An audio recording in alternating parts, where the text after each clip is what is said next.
Okay, next up we have The Night Circus by Erin Morgenstern. And if y'all watched my wrap up from last month, you heard me gushing about how much I love this book, and it's so good. This book is so good. Like, the vibe and the feeling in this book is like everything that I want in a story. Like, I got sucked into this book and I loved it.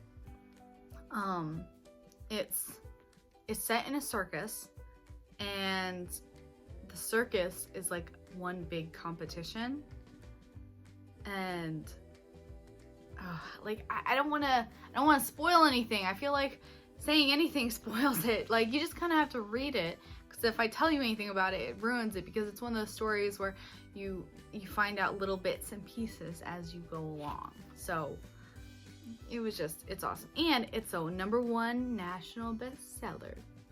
And I understand why now that I've read it, because it makes total sense.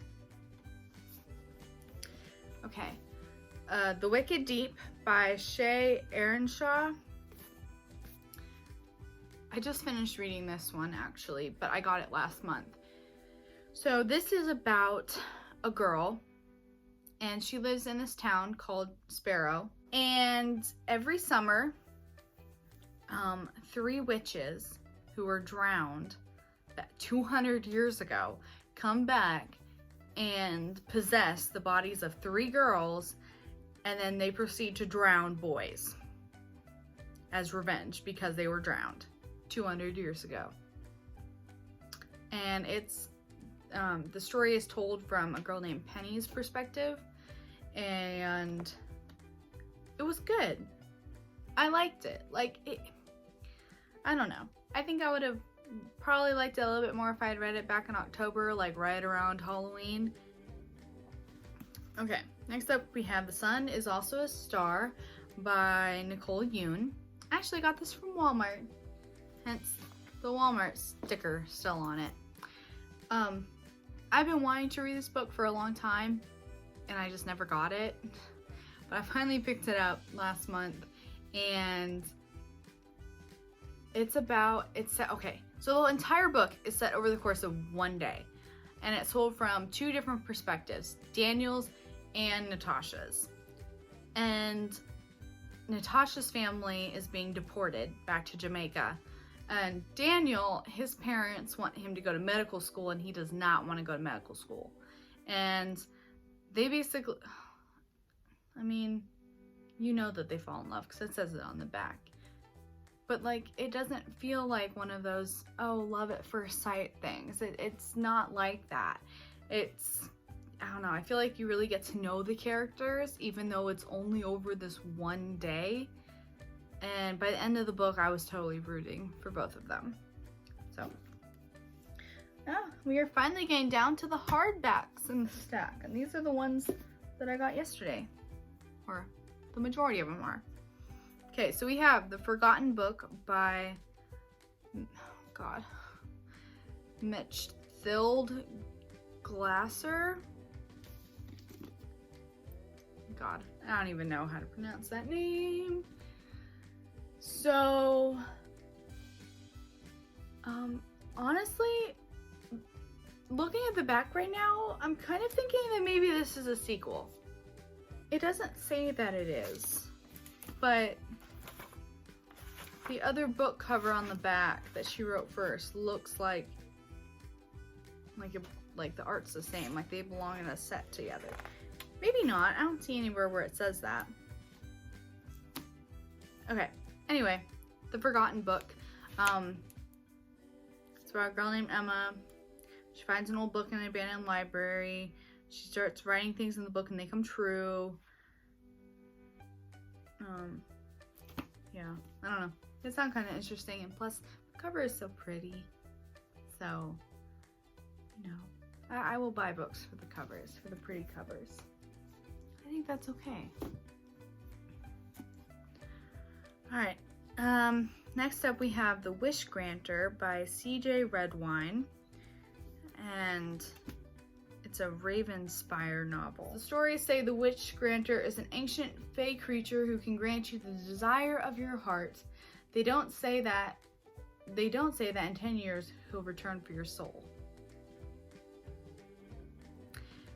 This sounds right up my alley right now. Like, yes. This sounds so cool. Like, and plus the cover is so pretty, like, and it's textured. And like, look at the inside. Oh, it's a map. I love books with maps in them. I get less confused. Cause I'm be like, ah, there's a map in that. I can just look in the map to see where the characters are at right now. Okay.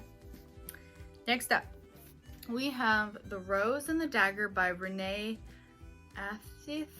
I have no idea how to pronounce that last name. I got this for the cover. It's so pretty. Like, if you look at this, it looks like she's standing behind a screen. And then when you open this up, you can see like her without the screen in front of her. It's just such a pretty cover. And like, there's magic in it. I think she's like trying to escape from somebody. She like falls in love and I don't know. It's just so pretty. And like, it's I don't know. It sounded cool. It looks, from the cover, I'm gonna guess that it's set in like the Middle East somewhere. Okay. Next up, we have Magnolia by Maria Davana Headley. Again, pretty cover. Even the back is kind of cool, but like the feather with the birds coming out of it. It's a pretty cover. There's nothing on the inside, but the cover is pretty. This is about a girl named Aza who has had a mysterious lung disease that makes it ever harder for her to breathe, to speak, to live ever since she was a baby. And like the doctors have been giving her all these drugs and stuff, and like she can hear someone calling her name, and all the doctors think it's just a hallucination. And she tells her friend Jason. The sickness catches up with her, and Aza is lost to her world, found by another, Magnolia. Above the clouds in the land of trading ships, Aza is not the wreck and dying thing she was. It's not Magnolia, it's Megonia. English, not working for me today. Or ever, really. Megonia. She can breathe for the first time. Better, she has immense power, and she can use it to change the world. That just sounds cool. Yeah, Megonia, it's not Magnolia. Alright, and next up we have The Ladies Got to Petticoats and Piracy by Mackenzie Lee.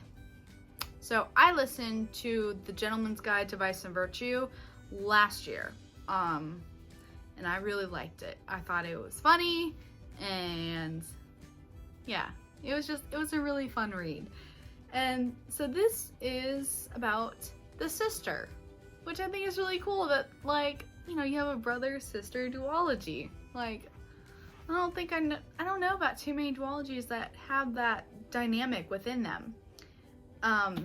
But let's see, what does it say exactly about it? She doesn't want to go back to boarding school, avoid a marriage proposal. She's really like into medicine. I remember that from the first book. It's about her adventures, basically. And she's like trying to buck the social norms, just like her brother was trying to do. In a nutshell. Alright. Next up, we have Children of Blood and Bone by Tommy Ademahi. I have no idea how to pronounce that name. So this is a New York Times bestseller, and I picked this up last month on the clearance shelf, and again, such a cool cover. I've heard a lot about this.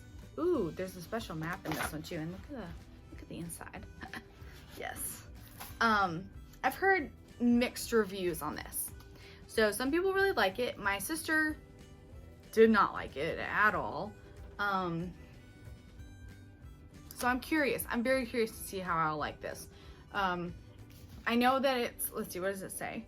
It's got magic in it, which is cool. And like, I feel like it's about like a tribal type thing. It sounds really neat. I'm hoping that I'll like it. And it's another really big book. I feel like this is another 500 pager. Ooh, here's the exclusive map in it. Oh. Okay, so I don't know if this is supposed to be in here, but like, someone, is this supposed to be in here, all the writing?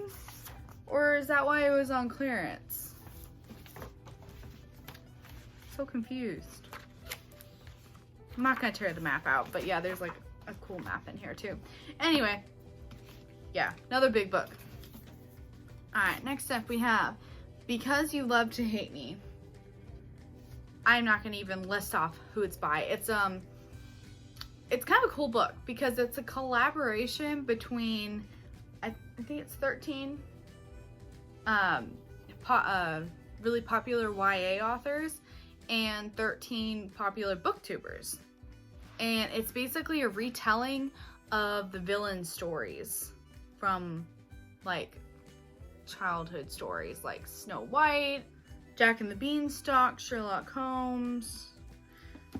And it's basically, I think it's like telling it from the villain's point of view, which I think is really neat. And literally, okay, so when I saw this, I'm like, oh, that's cool. But the reason that I bought it was because, who was it? Read by Zoe was one of the YouTubers that collaborated on this. She was the very first booktuber that I ever watched. I fell in love with her. So she's the reason that I bought this. And I still haven't read it yet. Okay, last one. If anybody is still watching it with me, thank you. I appreciate whoever you are sticking it out to the end. So the very last one is Sherlock Holmes, A Gripping Casebook of Stories by Sir Arthur Conan Doyle. And it came in like this sleeve thingy. And this is what the book looks like. And okay, so sort of confession time. I was never really a huge Sherlock Holmes fan. Like, I think it was the language that was in the books. Like, I just couldn't get past it. It always tripped me up in high school. I liked watching the movies and like the TV shows. I thought it was cool because like he was a detective. But like I really want to try to read the original stories again, because I feel like maybe coming to it, you know, a couple years later, maybe I can actually appreciate it this time. So yeah, I don't know. We'll see. It has A Scandal in Bohemia, A Case of Identity, The Boscombe Valley Mystery, The Adventure of Blue Carbuncle, The Adventure of Engineer's Thumb, The Adventure of Noble Bachelor, The Adventure of Beryl Coronet,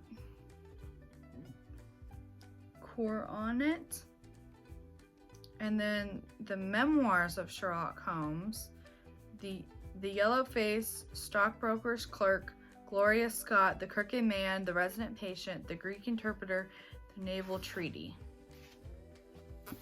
So there's quite a few stories in here, and I just think that's really cool. I think, you know, I want to give Sherlock Holmes another shot, because, like, it's a classic, and I usually really like the classics. Oh, all right. Well, if anyone is still watching, I appreciate you, and I hope this wasn't a complete shit haul. I feel like there's a lot of books. I just never know what the books are about, which if that bothers anybody, let me know, and I'll try to like figure out what the books are about before I start filming.